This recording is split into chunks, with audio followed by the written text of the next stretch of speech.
Good morning everyone. Online classes में आप सभी का एक बार फिर से स्वागत है। पिछले वीडियो में हमने त्रिघात बहुपद के शून्य और गुणांकों के बीच संबंध स्थापित किया था।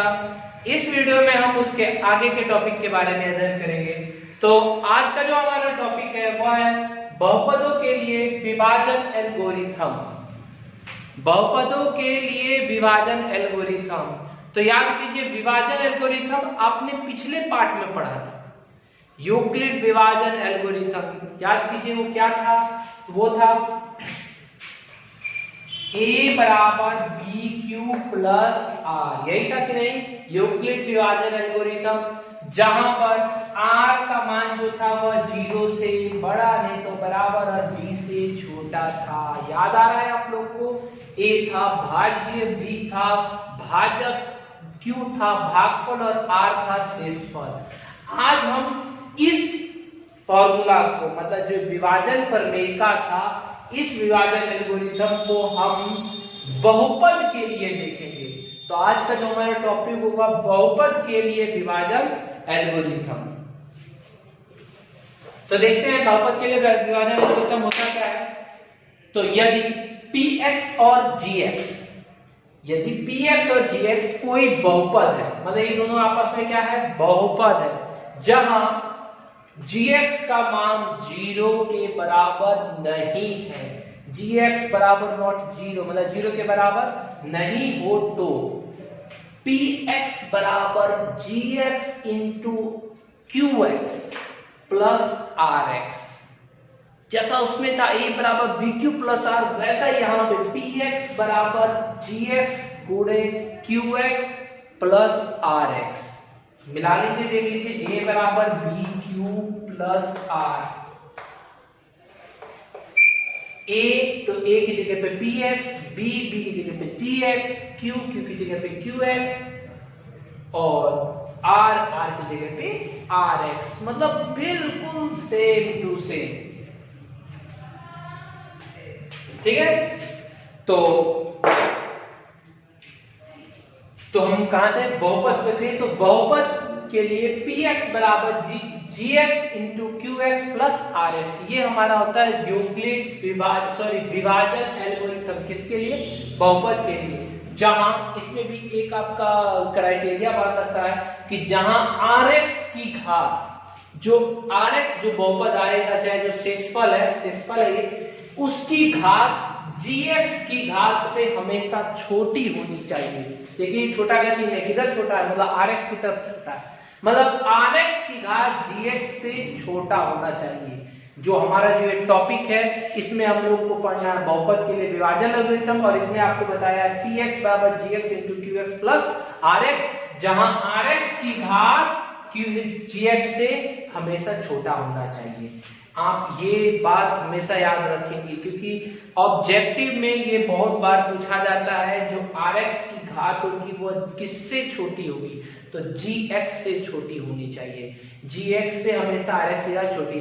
अगर इसकी घात, अगर हमारा यहाँ पर 2 है तो इसकी घात हमेशा 1 होगा, और इसकी घात अगर 5 है तो इसकी घात 4 होगा, या 3 भी हो सकता है, या 2 भी हो सकता है, या 1 भी हो सकता है, या 0 भी हो सकता है, परंतु 5 कभी नहीं होगा, मतलब उससे हमेशा क्या होगा, वो छोटा होगा। ठीक है, इसका हम निरूपण कर देते हैं एक भाग के रूप में। मैं यहाँ लिख दे रहा हूं, देख लीजिए, एक भाग के रूप में यहाँ पे रहता है px, यहाँ वाला हमेशा रहेगा gx, यहाँ जो हमें प्राप्त होगा वो हमें होगा qx, और जो हमें नीचे प्राप्त होगा वो हमारा होगा rx, मतलब जो शेषफल प्राप्त होगा। ठीक है, तो इसको हम लोग क्या कहते हैं, इसको हम लोग कहते हैं भाजक, इसको हम लोग क्या कहते हैं, भाज्य, इसको हम लोग क्या कहते हैं, भागफल, और इसको हम लोग क्या कहते हैं, शेषफल। तो यहां हमने देखा कि जब px और gx कोई बहुपद है तो उनके लिए px बराबर gx into qx plus rx होता है, जहां rx की घात हमेशा gx की घात से क्या होती है, छोटी होती है। यहाँ चारों का मान आपने नाम देख लिया, किसका नाम क्या है, इसका नाम क्या है। ठीक है, अब हम इसके आधार पे हम सवाल को सॉल्व करेंगे। तो चलिए हम इसके आधार पे एक उदाहरण देखते हैं। उदाहरण है 3x² minus x³ minus 3x plus 5 को x माइनस 1 माइनस x² से भाग दीजिए और विभाजन एल्गोरिथम से जांच कीजिए। मतलब पहले आपको भाग देना है, फिर इसकी जांच करनी है। ठीक है, तो हम लोग पहले सवाल उतार लेते हैं। तो सवाल हमारा है, ये है पहला बहुपद ये है, दूसरा बहुपद ये है। तो मैं मान सकता हूं तो दोनों बहुपद को। तो पहला हमने मान लिया px बराबर 3x² minus x³ minus 3x plus 5। अब यहाँ देखिए तो यहाँ x³ वाला पीछे है, x² वाला आगे। अच्छा लग रहा है? नहीं तो उसको सजा देते हैं हम लोग। Minus x³ plus 3x² minus 3x अब प्लस 5 उतार लिया हम लोगों ने। अब उसके बाद दूसरा हम लोग का जो है, इसको हम लोग gx मान लेते हैं। पहले मैंने बोला है दोनों मानना है, tx और gx, तो इसको gx माना। तो x बराबर माइनस 1 माइनस x², ये भी उतार लेते हैं हम लोग। सीधा कर लेते हैं कि किस x² पीछे है, तो x² प्लस x माइनस 1। अगर आपका सवाल में अगर पहले से ही मानक रूप में लिखा हो तो आपको करने की जरूरत नहीं, आप लोग ऐसे ही कर दीजिएगा। ठीक है, अब हम इसको और इसको क्या देंगे, भाग देना है। भाग देना है तो हमारे पास gx से dx से भाग देना है, तब यहाँ पे भाग करेंगे। Minus x³ plus 3x² minus 3x plus 5। ठीक है, चलिए भाग देते हैं। यहाँ किससे भाग देना है हमको, minus x² plus x minus 1। ठीक है, बिल्कुल ध्यान से भाग को समझिएगा। भाग 9th क्लास में भी हम लोग को पढ़ना था और 10th में भी है। ठीक है, 9th क्लास में हम लोगों ने बहुत अच्छी तरह रिवाइज भी किया होगा उसको। अब 10th में जो है, इसमें हम लोग को खाली भाग ही नहीं देना है, भाग के बाद एक और काम करना है, इसीलिए खाली भाग पे डिपेंड नहीं रहना है हम लोग को। तो ध्यान से आप लोग भाग को देखिएगा, बहुत आसान होता है। हमारे पास इधर है 1 2 3 अंक है, इधर है 1 2 3 4 है। ठीक है, अब सॉल्व करते हैं। यहाँ पर माइनस का चिन्ह है और यहाँ पहला शब्द जो है, पहला जो इसका पद है वो है x²। यहाँ पे हम देखते हैं माइनस x³ है, यहाँ पे स्क्वायर है, यहाँ पे क्यूब है, और यहाँ माइनस है, यहाँ पे माइनस, मतलब दोनों जगह माइनस है। तो जब दोनों जगह माइनस है तो माइनस है, माइनस लाना है, तो कोई जरूरत नहीं, यहाँ प्लस से गुणा होगा। x² है और यहाँ x³ लाना है, मतलब यहाँ 2 बार है, यहाँ 3 बार लाना है। तो हम एक बार x से इसमें क्या कर देंगे, मल्टीप्लाई कर देंगे। जितने बार मल्टीप्लाई करेंगे हम लिखते चलेंगे। x से मल्टीप्लाई करेंगे तो x³ हो जाएगा और यहाँ पर माइनस आएगा। ठीक है, अब पहला पद, केवल पहला पद से मल्टीप्लाई करेंगे। पहला पद और इस पहले पद को दोनों को बराबर लाएंगे। जब दोनों का पहला पद बराबर हो जाएगा, जितने भी चीज से बराबर होगा, हम उस चीज को बाकी दोनों से गुणा करते हैं। बाकी जितने भी बचेगा उससे गुणा करेंगे। तो यहाँ प्लस है, यहाँ पे प्लस है तो प्लस का चिन्ह, x में x² x में माइनस 1 है तो माइनस का x। ठीक है, इसके बाद आपने पढ़ा होगा जब भाग देते हैं, जब भी कोई बात मान लीजिए 15 से अगर 6 से भाग देना है, 6 दूना 12, और फिर यहाँ हम घटाते हैं तो यहाँ पे भी हम घटाएंगे। परंतु जब बीजगणित का घटाव किया जाता है तो उसमें चिन्ह को बदल दिया जाता है। तो यहाँ माइनस है तो क्या बन जाएगा, प्लस, यहाँ प्लस है तो माइनस, और यहाँ माइनस है तो क्या बन गया, प्लस। तीनों का चिन्ह हम लोगों ने क्या कर दिया, बदल दिया। अब इससे ये कट गया क्योंकि ये माइनस का था, ये प्लस का, तो कट गया।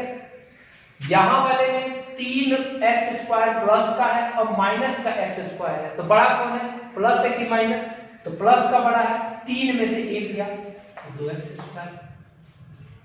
यहाँ देखते हैं माइनस का 3x और प्लस का x है, बड़ा कौन है, माइनस का 3x बड़ा है और प्लस का x छोटा है। चिन्ह किसका आएगा, तो माइनस का, 3 में से x गया तो 2x और प्लस का 5। ठीक है, हो गया ये। अब फिर देखते हैं यहाँ पे क्या है, माइनस है और यहाँ क्या लाना है, 2। इसकी घात कितनी है, 2 है, इसकी घात कितनी है 2। मतलब यहाँ पे पहले माइनस है और यहाँ प्लस लाना है, तो हम किससे मल्टीप्लाई कर देंगे, माइनस से मल्टीप्लाई कर देंगे कि माइनस गुणे माइनस बराबर क्या हो जाएगा प्लस, तो प्लस तो लिखते नहीं है। अब यहाँ 1 है, यहाँ 2 लाना है, तो जितना लाना है वो उतना से हमने यहाँ गुणा कर दिया, 2 एकम 2 माइनस माइनस प्लस हो गया। यहाँ एक्स स्क्वायर है, यहाँ पे भी एक्स स्क्वायर है, थोड़ा दोनों की घात बराबर है, जब घात बराबर होगी तो कोई चीज से यहाँ गुणा करने की जरूरत नहीं है, तो एक्स स्क्वायर का एक्स स्क्वायर हो गया। फिर अब मैंने बोला था कि ये वाला पद जो पहला इसको बराबर करेगा उस वाले पद से दोनों को गुणा करना है, तो माइनस से 2 एक्स में करेंगे तो माइनस का 2x, और माइनस से 1 में करेंगे माइनस माइनस माइनस प्लस, और 2 एकम 2 हो गया। ये हो गया माइनस प्लस का चिन्ह, तो ये हो गया माइनस, ये माइनस था तो प्लस हो गया, और ये प्लस था तो क्या हो गया माइनस हो गया। ये तो कट गया। यहाँ देख रहे हैं ये माइनस का ये प्लस का है, इसका मतलब ये भी कट जाएगा क्योंकि दोनों एक ही है, 2x है 2x है, तो ये भी कट गया। यहाँ देखते हैं एक प्लस का 5 है और एक माइनस का 2 है, मतलब चिन्ह अलग अलग है तो घट जाएगा। किसका ज्यादा है, प्लस का ज्यादा है कि माइनस का, तो प्लस का ज्यादा है, तो 5 में से 2 गया 3। ठीक है, जब हमने यहाँ पे भाग दिया, भाग देने पे हमारा शेषफल कितना आ रहा है 3 आ रहा है। कैसे 3 आ रहा है, क्योंकि इसकी घात कितनी थी 2 थी, ठीक, और इसकी घात कितनी है 1। मतलब मैंने आपको यहाँ बोला भी था कि जो rx की घात होगी, लिखवाया था इससे पहले, वो हमेशा gx की घात से क्या होगा छोटा होगा, और rx की घात gx की घात से क्या है छोटी है, तो हमारा भाग यहीं पे समाप्त होता है। ठीक है, तो हमने पहला सवाल सॉल्व कर लिया, इसमें पहला जो पार्ट था सॉल्व कर लिया कि भाग दीजिए, भाग दे दिया। भाग देने पे हमें क्या क्या चीज प्राप्त हुआ, तो भाग देने पे हमें प्राप्त हुआ px और gx तो पहले से था, एक हमें प्राप्त हुआ qx बराबर कितना प्राप्त हुआ x माइनस 2। ये मेरा दूसरा पेज है, याद रखिएगा, इसके नीचे ही आपको करना है। ठीक है, और क्या प्राप्त हुआ rx बराबर क्या प्राप्त हुआ 3।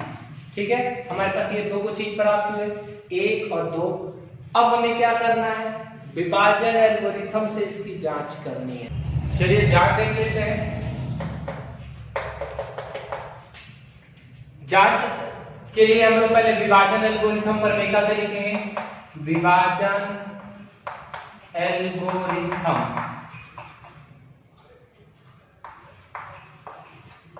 से। तो विभाजन एल्गोरिथम होता क्या है, तो px बराबर gx into qx plus rx, यही होता है। मान रखते हैं हम लोग px का मान कितना था, तो यहां पे हम लोग लिखे थे minus x cube plus 3x square minus 3x और प्लस 5। gx का मान देखते हैं, तो gx का मान था minus x square plus x minus 1 था, और qx का मान हमने प्राप्त किया है, वो कितना आया है x माइनस 2 और rx का मान है 3।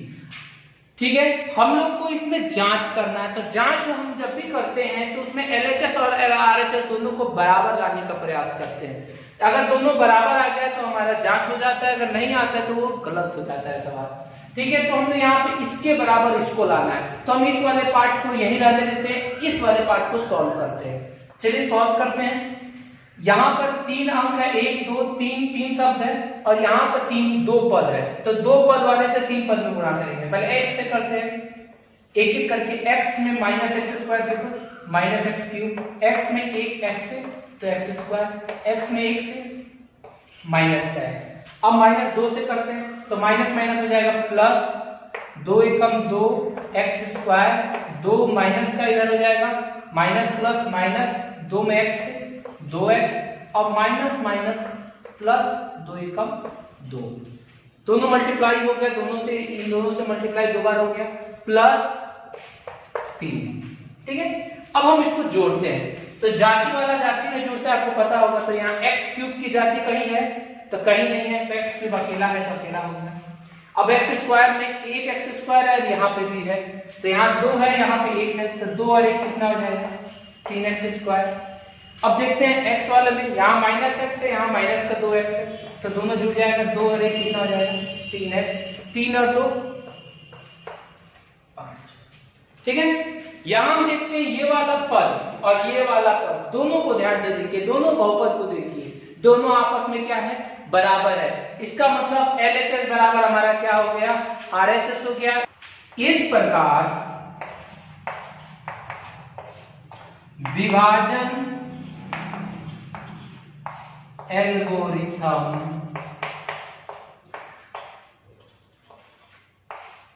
सत्यापित हो गया। ठीक है, तो हम लोगों ने यहाँ पे 2 चीज पढ़ा, एक पहले भाग दिया, भाग देने के बाद विभाजन एल्गोरिथम की जांच की और विभाजन एल्गोरिथम यहाँ पे हमारा जांच हो गया। अब बारी है होमवर्क की। तो आज का जो हमारा होमवर्क है वह है px और qx, हमारे bx और gx दिया रहेगा, आपको उससे भाग देना है और भाग देने के बाद एल्गोरिथम की जांच करनी है। हमारे पास 3 सवाल है, px बराबर x³ - 3x² प्लस 5x - 3 और gx का मान है x² - 2। इसी प्रकार दूसरा है और तीसरा है, 3 है, तीनों को आप लोग को gx से इसमें भाग देना है, मतलब इस वाले से इस वाले में भाग देना है। भाग देने पे आपके qx और rx आएंगे, आप उन्हें ज्ञात कीजिएगा। आज आने के बाद से उसके बाद उसके सत्यता के लिए विभाजन एल्गोरिथम का प्रयोग करके आप उसकी जांच भी कीजिएगा। ठीक है, आज के लिए इतना ही। अब हम मिलेंगे नेक्स्ट वीडियो में नेक्स्ट लेकर के। ठीक है, अगर आपको ये वीडियो अच्छा लगा हो तो आप इसे लाइक करें और शेयर करें। धन्यवाद।